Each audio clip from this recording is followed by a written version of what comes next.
So welcome to today's session, which is all about learning for sustainability and putting young people at the centre.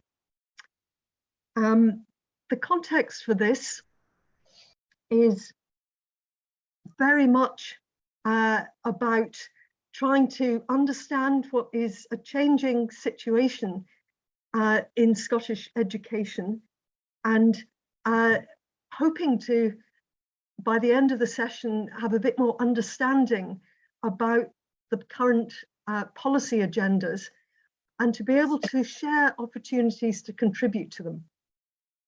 We've got a big audience here coming from the youth work sector and beyond, and really hoping that we'll be able to connect and share and find ways to collaborate with each other and between sectors within this session, but realizing that we've just got an hour, thinking, well, hoping that this is the start of something, and really that we're going to be understanding and sharing, and that will lead to action that will go beyond the hour.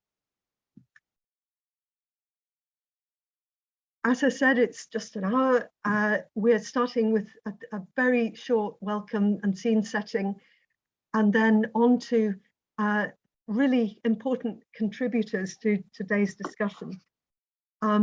Firstly, a warm welcome to Professor Carol Campbell and Alma Harris, who are the co-facilitators for the national discussion on education. And then looking at the Learning for Sustainability Action Plan refresh, and Lucia Ramon Mateo from Scottish Government will be introducing where that's up to. And then most importantly, in a session about how do we put young people at the centre, actually hearing from young people about the future that they want and how they would like their voices to be enabled. And fantastic this afternoon to have with us Sophia from the Children's Parliament, who's been working with young people under 14, and also Molly McGoran, who is a member of the Scottish Youth Parliament. So these really important inputs then we know will stimulate conversations and questions and discussion. As I said, please, as we go along, put questions into the chat box, and then there's going to be an opportunity for a breakout discussion after that. So before more ado then, really looking at why, what the context is for this. And as I said, this is a really important time of change for Scotland's education system as a whole. There was an OECD report on Scotland's curriculum for excellence. It led to a really broad consultation on a future vision for Scotland's education.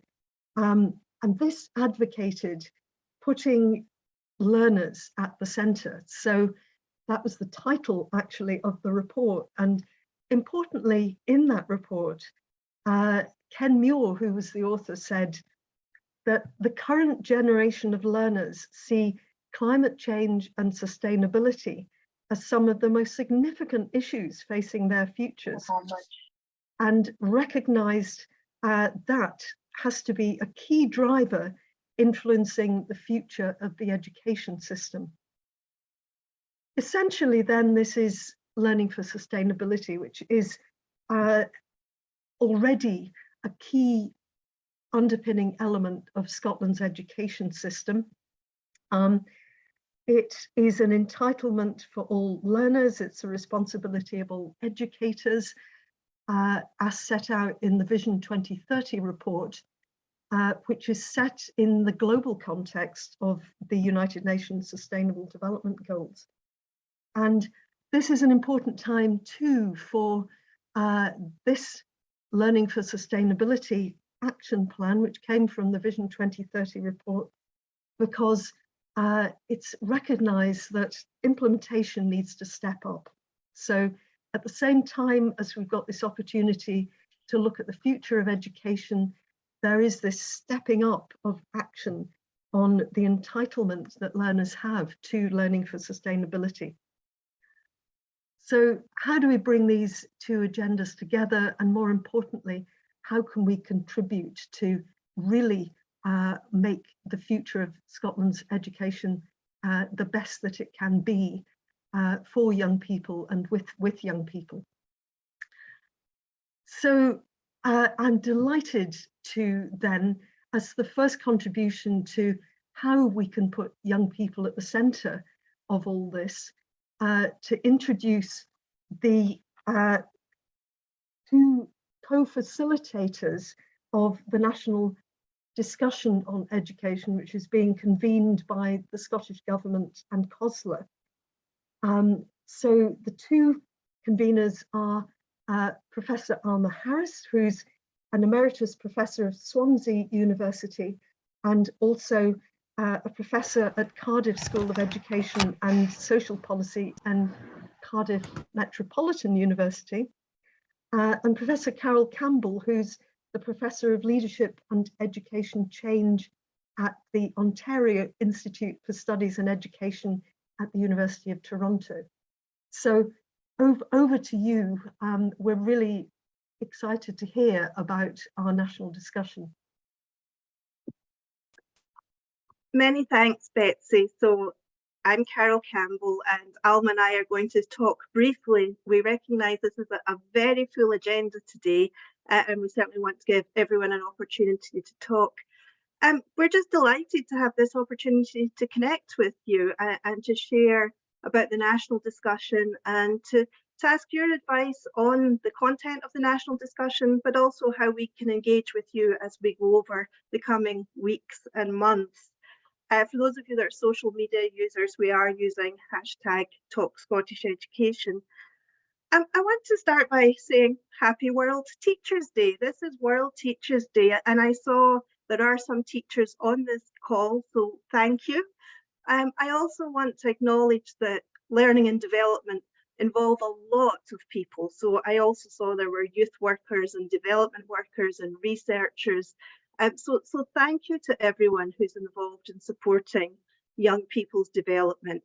And what a better way to spend World Teachers Day than talking about learning for sustainability and putting young people at the centre, because that is what the national discussion is about.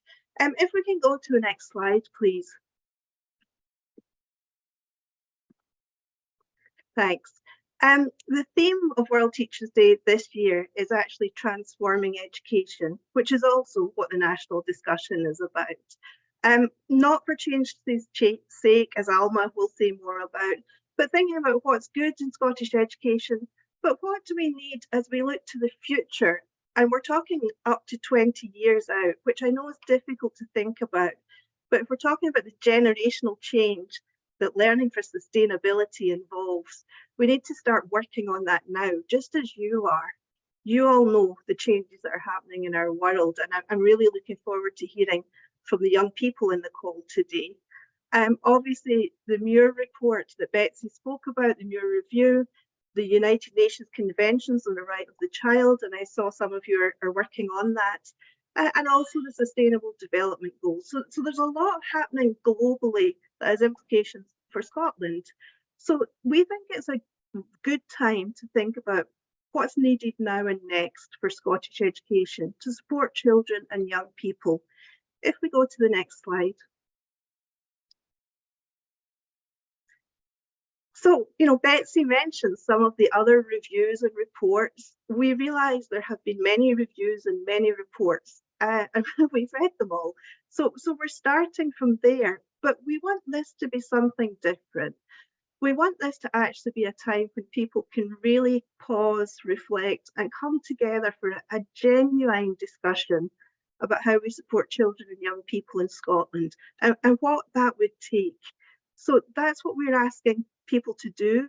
We're asking you to engage in this discussion, to lead it, to shape it, to inform it, and to put children and young people at the heart of that conversation, as well as, of course, the adults that care for and support them. So the big idea of the national discussion is that last point on this slide. What kind of education will be needed by children and young people in Scotland in the future, and how do you make that a reality? It's a big question. It's a vital question. Next slide, please. So the focus of the discussion mainly concerns children and young people from about age 3 to about age 18, the period when children are normally in some sort of formal early years or school education.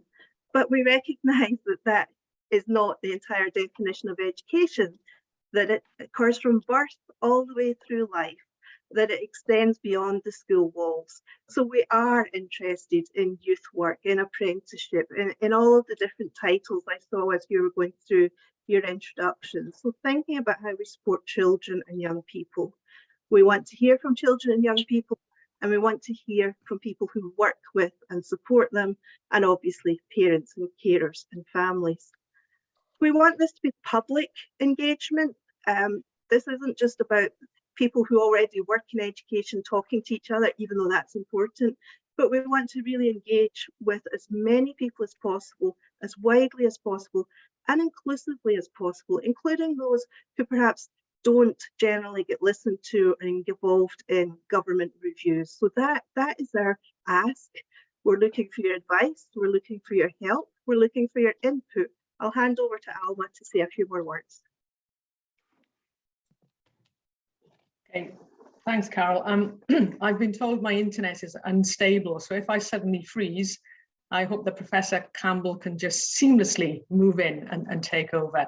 If you can just go to the next slide, and we won't dwell too much on each slide. As Carol said, you know, this is a once in a generation opportunity, really, to hear the voices of children and young people about what sort of future we need for education. And as Carol said, this is about the voices of all Scottish learners, not some Scottish learners. But we do need help, in a sense, in reaching those learners who perhaps are not normally part of consultations or reviews or indeed discussions. So our genuine hope is that we will put learners at the centre with your help, and that we will hear the voice of all learners. You know, diversity inclusion is really important, and we want to make sure this is a broad-based discussion, not a narrow discussion. So, you know, we really value this opportunity, and we really value your help. So next slide, please. Okay, so Carol and I, just to be really clear with you out there, Carol and I are independent facilitators of this discussion. We have no vested interest, although, as you heard from Carol's accent, she is Scottish by origin, but really we don't have any particular axe to grind when it comes to this discussion. We are there to just make sure and to safeguard that the voices of young people and children are heard, and that this is as I say, a broad-based discussion. Our prime purpose is not to superimpose anything on the discussion, apart from a few prompts or questions. It's really to listen, quite genuinely to listen, and to learn, and to represent the views that we hear in the shape of a vision for the future of Scottish education, but secondly, a call to action. And this is a really important point. This isn't just an empty discussion. This actually will lead to something. It'll lead to some action. So your voices are critically important, not just in shaping the vision, but making sure we get to the right actions so that children and young people in the future have the right sort of education and are prepared for, you know, a very changeable future, as we all know. Next slide, please. Might not use all of these. Okay, so you can see from this diagram that we are really serious about putting children and young people at the centre of this discussion, which is why they're at the core of this diagram. It would be so easy, wouldn't it, to go to the usual suspects and get a sort of idea of what this discussion might look like. But Carol and I have been very firm on this, and that's why we're delighted to be talking to you today, that we really do want to talk to children and young people all throughout Scotland, all different backgrounds, all different views, so that they have a very, very clear, I guess, a clear purpose in this vision, and a clear part to play in moving it forward. Without young people, there is no future. Without education, there is no future. So I think those two things go hand in hand. Next slide, please.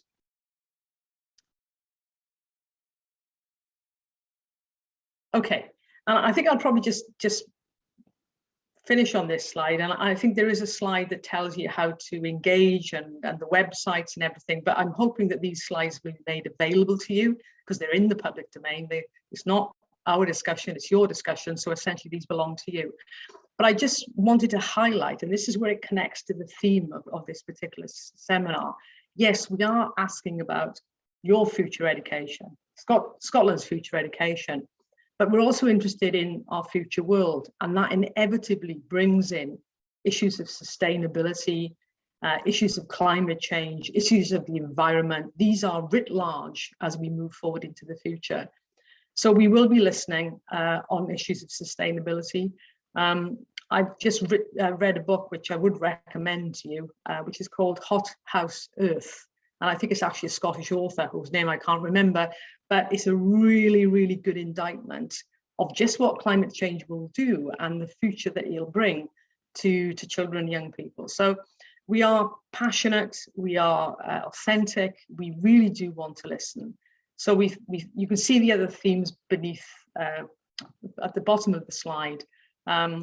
You know, the future rights of children and young people are also critically important. There are so many things that we could have put on this slide, but we just really wanted to privilege the things that we've heard from children and young people that they feel are really important and germane to this national discussion. And of course, sustainability is a very, very big and important part of that. So I'll just stop there, and hopefully we might get some responses later on, or anything in the chat, or any emails to Carol and I. We would be delighted to hear from you. Thank you.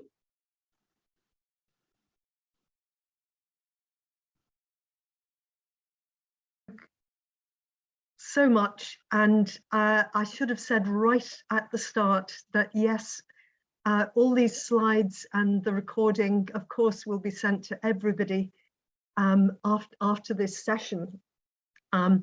Thank you for outlining that this is something different, that it's a genuine discussion, and that it is so wide-ranging. So when we're looking at our future education, it's wonderful to see that it includes learning, equity, well-being, rights, and the planet as well.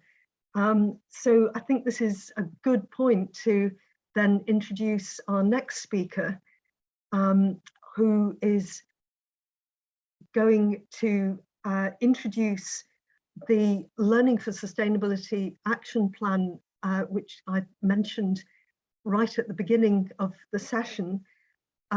So welcome, Lucia, great to see you. Hi, sorry, Right.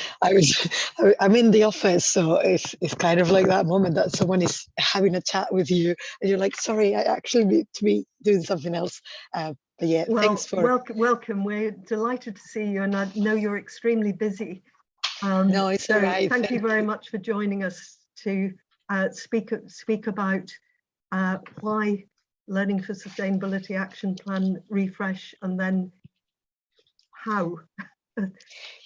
Yeah, thank you so much for inviting me over. I'm really sorry that I don't have a slide pack. It's just been a bit of a couple of manic weeks and I didn't manage to get one together, but I think it's just going to be a really quick update, really. So I think some of the people that are in this call were probably in the previous one that we had, where we talked about the plan that we had about engaging with children and young people and working with the Children's Parliament, and also putting another research project out for in a tender for research with the 14 plus and the youth sector, and to also gather views from their side on learning for sustainability, and kind of using all that information to feed into the refresh of the action plan.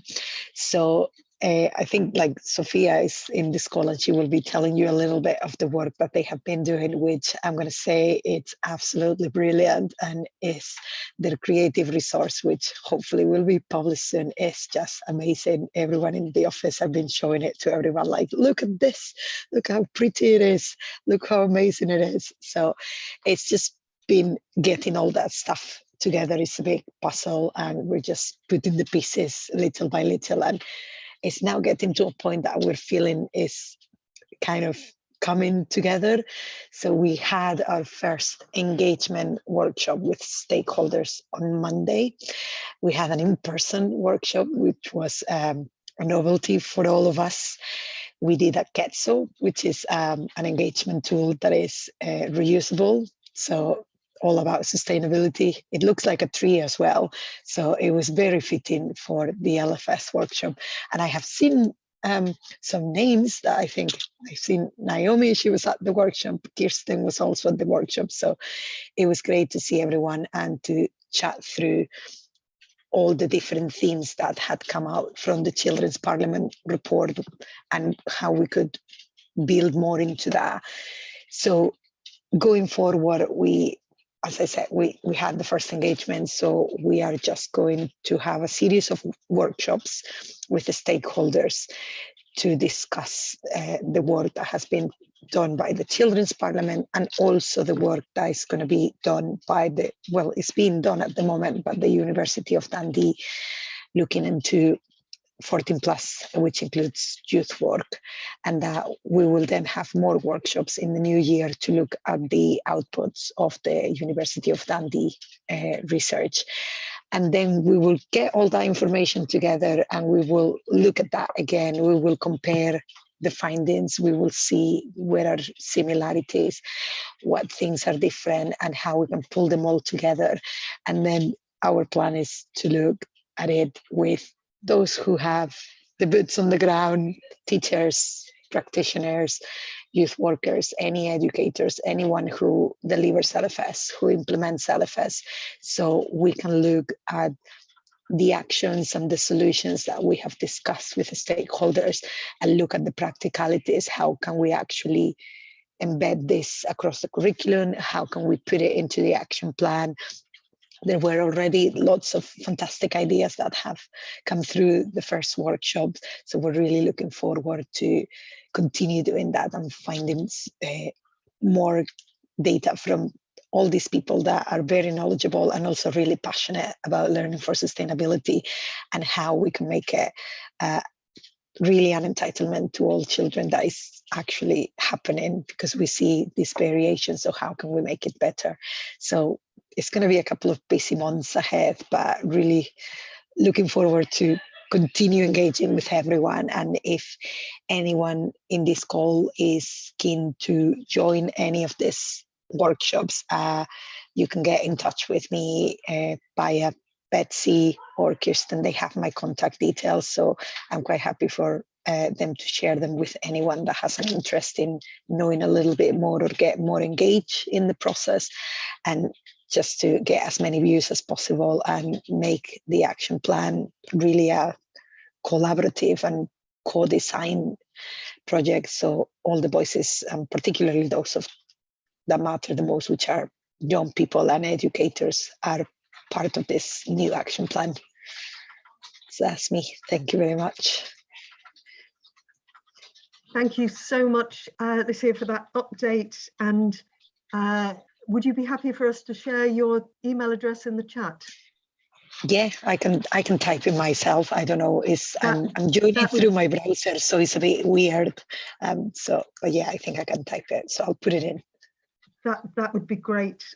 Thank you very much for that update. And I think as you said at the end, that the good thing about an action plan refresh is when it leads to action. And so the co-creation is a really fantastic way of ensuring that there's buy-in, and the more people that are involved, the better, as you say, in the co-creation. So I think this is a really good point to then move into how our learners how have the voices of young people been feeding into this process that Lucia mentioned. So I'm delighted to introduce Sophia and Molly. Sophia will speak first, and Sophia is a project worker for Learning for Sustainability and Climate Change projects at the Children's Parliament. She has facilitated the participation of children under the age of 14 in the climate emergency in Scotland, and excitingly, as part of Scotland's Climate Assembly, as well as this current piece of work, which you're going to speak about, Sophia. And then I think we'll go straight on to Molly, who is the member for the Scottish Youth Parliament for Inverness and Nen, and vice chair of the Scottish Youth Parliament. And she has represented Scotland's young people at last year's Conference of Youth, which was before the COP26, as well, outside of being at MSYP, being a full-time Scots law and French student, so fitting all these things in. So we're delighted to be hearing from both of you. Sophia, are you going to start the conversation? Yeah, I'm happy to. Can I just check that you, Naomi, are able to share the slides? And yeah, amazing. So hi everyone. Betsy's kind of summed it all up. I'm a project worker at Children's Parliament. I'm actually joining today from the Shetland Islands, which is really exciting. We've been working with a new school here. I'm really feeling the power of outdoor learning because I'm about to go for a swim afterwards. So yeah, I just want to talk through today as quickly as possible some of the key findings in the consultation we've just finished up with children across Scotland on learning for sustainability. So I'm just going to share some of the process and our main findings so far, trying to draw on the children's voices as much as possible, because unfortunately just didn't have the capacity to support the children to actually be on the call themselves.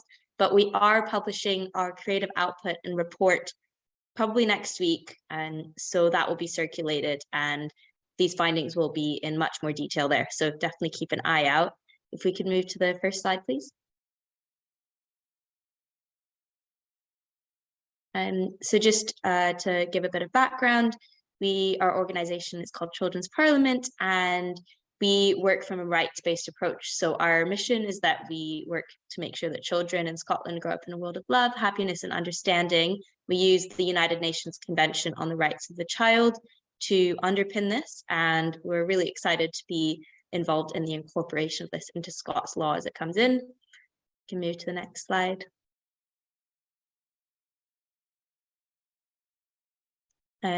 So just to give a bit of background, some of the rights underpinned by the UNCRC, as we refer to it, there's quite a lot of them, and they range from things that are very, very basic in terms of the right against discrimination, the right to safety and resources, all the way to a very important right that has come into play here, which is that children actually have the right to have a say on the issues that impact them.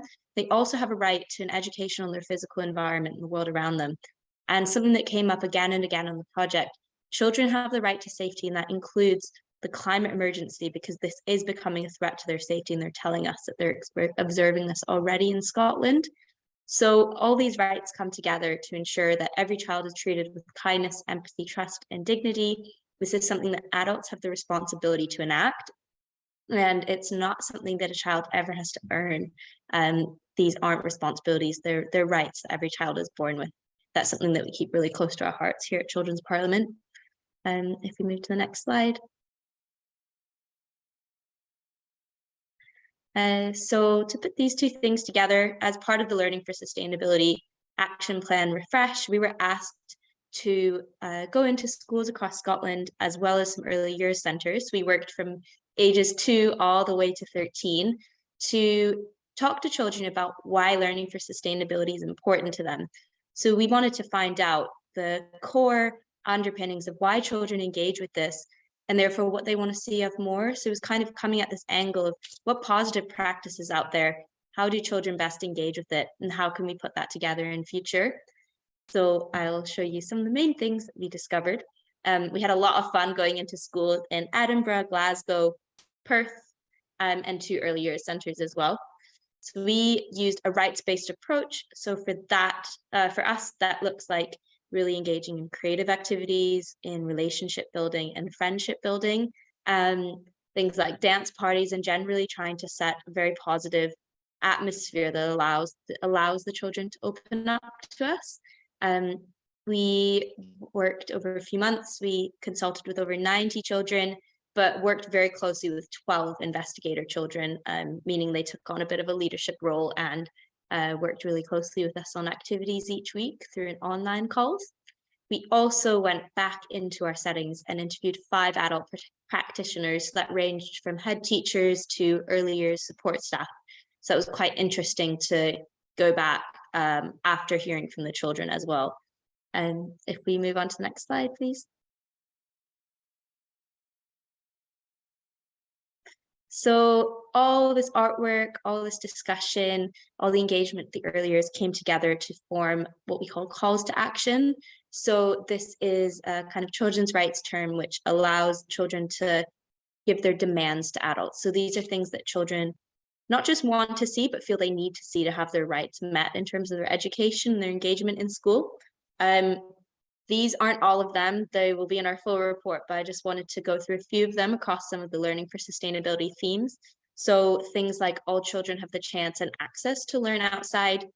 Scottish Government and adults in Scotland should take urgent action to protect this natural and physical environment so that learning outdoors and playing and exploring outdoors can be facilitated and can be safe and healthy. Adults in school and adults who make decisions on education need to learn about the climate emergency too. Children were pointing out to us sometimes that not all the adults around them were engaging as much as children were passionate on the climate emergency. Children and adults should have opportunities to work together on children's rights, climate change and sustainability, which is quite interesting because that's not just discussing lessons and curriculums, but actually chances for children and adults to come together as well. And they specifically mentioned that this could be on a local level. So things like local authority or councils or assemblies. That schools should also support children to take part in learning, protests and action on the climate emergency. They specifically mentioned Protests and Earth Day, which again is quite interesting because that's moving beyond sort of a possibly traditional understanding of the lesson. They're really keen to engage with other children around the world and have the chance and the resources to do this. And then finally, just to encompass all of this, that children and adults around the world, but specifically children, should have their human rights respected. And that means growing up in a happy and safe environment. So again, it was quite interesting that in the context of a curriculum area on learning for sustainability, children kept coming back to this idea of healthy, happy and safe, having their rights respected, and that including including action on the climate emergency, as well as their passions for sustainability, for curriculum, for outdoor learning. If we could move on to the next slide, please. We wanted to draw together some final reflections, and at the end we'll also have some quotes directly from the children, so it's not just the Children's Parliament reflections. And they came under 3 broad themes. Firstly, we noticed that learning for sustainability from the consultations that we conducted across settings, that it wasn't always a holistic curriculum area in its delivery. There were possibly certain themes being and elements being drawn upon more heavily in different areas, and that depended on access to resources, geographical location, interest of teachers, interest of schools, various other pressures. And something that was quite interesting for us quite immediately was that, especially in the younger years, but probably across all of the years, sustainability itself was a very hard to pin down concept and quite a hard word to even pronounce and say sometimes. So we had quite a journey to get everyone on the same page of understanding as to what sustainability meant, what learning for sustainability meant, and what children's right to have that kind of education actually meant in practice. And something that kept coming through very strongly was that children were focusing on the climate emergency. They were using the language of climate change when it came to learning for sustainability. which is not a problem, but of course it's a holistic curriculum area. So it's both telling from a delivery perspective and also from a why is learning for sustainability important to me as a child perspective, that this was a key theme that kept coming out. To move on from that, something we also noticed was the language of responsibility sometimes coming in when it came to discussing the climate emergency in schools. And this wasn't always matched by the children. The children wanted to participate in climate action and saw the positives of that. We saw one of the children with a sign earlier. It was her protest sign saying, "Don't be mean, let's be green." But it was very important to them that adults were taking action and that the discussion wasn't reduced down to individual actions like litter picking. They felt that that wasn't going far enough and that they wanted to be supported to do much more in terms of global action, but in terms of serious action from adults. And quite a few of them mentioned issues of safety and of worry about the climate emergency. It just was something that kept coming up across settings. So it felt quite important to us to include that as part of learning for sustainability. It's not just the education, it's also adults meeting children's human rights to underpin that. And the final conclusion was we obviously worked across quite a wide age range, 2 years old all the way up to 12, 13. And in the early years, and this was reflected by the adult practitioners as well, there were things that needed to be prioritized around emotional development, around relationship building, and that needed to be considered part of curriculum rather than sort of it being around lesson delivery. And we especially noticed this in our the outdoor forest nursery that we visited. It was absolutely brilliant in terms of outdoor learning provision, and they had the children, it was very much children-led. They were able to build those positive relationships, and that led to a really good learning for sustainability delivery, which is quite exciting for us. And I'm just going to end on a quick quote that's directly from one of the children. And I think it just answers this question, why is learning for sustainability important to me?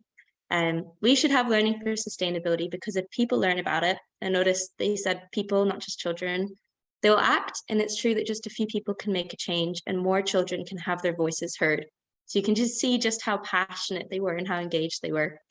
If we move on to the last slide, sorry, I've whizzed through. If you would like to keep in touch with us by social media, our full report and creative outlook will be launched on hopefully October 19th, give or take. So you'll be able to look into this in more detail. And as Luthia very kindly mentioned, there's been a lot of artwork put into it. So it's a really lovely resource. And we're really looking forward to hearing from everyone. So thank you, Betsy. Fantastic. Thank you, Sophia. It's so interesting. Thank you so much. And I think we'll go straight over to you, Molly, to hear what you've been up to and how you interact with this. Yes, thank you so much, Betsy. Thank you so much, Sophia. That was an amazing talk. We always love hearing from our friends at the Children's Parliament because we do a lot of work with them too. So hello, thank you so much for having me along to speak today. I'm really excited to share a bit about my experience and what enabling the voices of young people means to me in practice. I'm Molly McGarn, I'm the MSYP for Inverness and Nairn, and I'm also the Vice Chair of the Scottish Youth Parliament. I'll be spending the next 5 minutes or so sharing a bit about how meaningful participation is key to supporting young people to shape the future we want to see. I'll try and do this by using a few examples to help bring it all to life. Can I have the next slide? Before we get into the details, for those that haven't had the pleasure of working with yet, a little bit about SYP. SYP is the democratic voice of Scotland's young people.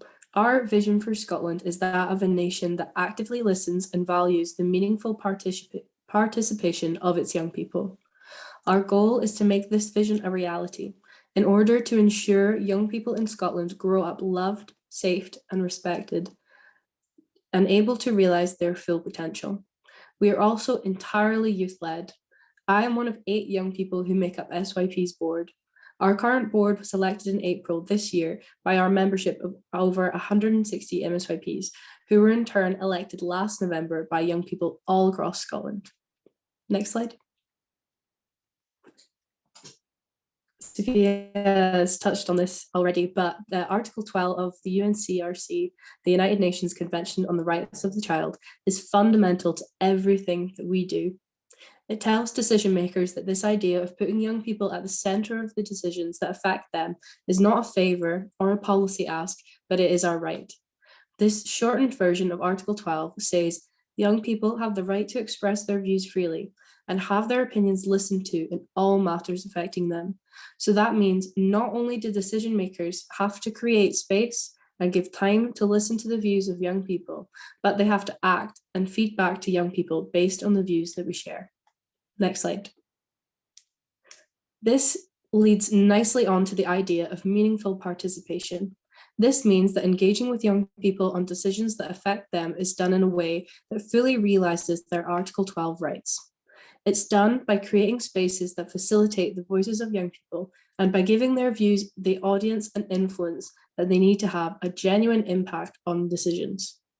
When done properly, meaningful participation leads to decisions that better address and serve the needs of young people. This is because they have had a say in identifying the problems and the solutions to those problems that affect their day-to-day lives. Next slide. So on to some examples. Last year, I was very privileged to be one of Scotland's 5 representatives at the Conference of Youth, which is the youth equivalent of COP26 in Glasgow, where I met young people from across the globe, brought together by a shared passion for tackling the climate crisis. I've never been more moved by genuine passion and commitment to a cause than I was when the Statement of Youth, which incorporated the climate priorities of over 40,000 young people from around the world into one document, was handed over to COP President Alex Sharma. A room packed with young activists, knowing what we'd all been campaigning for, what we'd been fighting for, was about to come to fruition. That young people's views would be heard and, more importantly, valued in the most crucial climate talks in years. I'm not saying that the outcomes of COP were perfect, or even what we asked for, but the process of creating a space for young people to share their views and of having key decision makers value those views was something I will always remember. Next slide. But creating a socially just, sustainable, and equitable society is not just about the climate crisis, and that the climate crisis won't be addressed without working across our society. That's why I created this motion on something I'm especially passionate about, which passed at SYP's national sitting in November 2021, which called for more employment-based education opportunities in rural communities. I wanted to do this as a reminder that not all young people are the same, and their educational needs will be different depending on so many factors, including their geography. The only way you'll know what those needs are and how best to address them is through meaningful participation with young people that are affected. This motion goes hand in hand with one of SYP's key calls that I took to COP26 last year for improved practical environmental awareness education for young people. The final link I'll make here is to SYP's new climate campaign on sustainable fashion and the circular economy, which was launched just last weekend at our national sitting.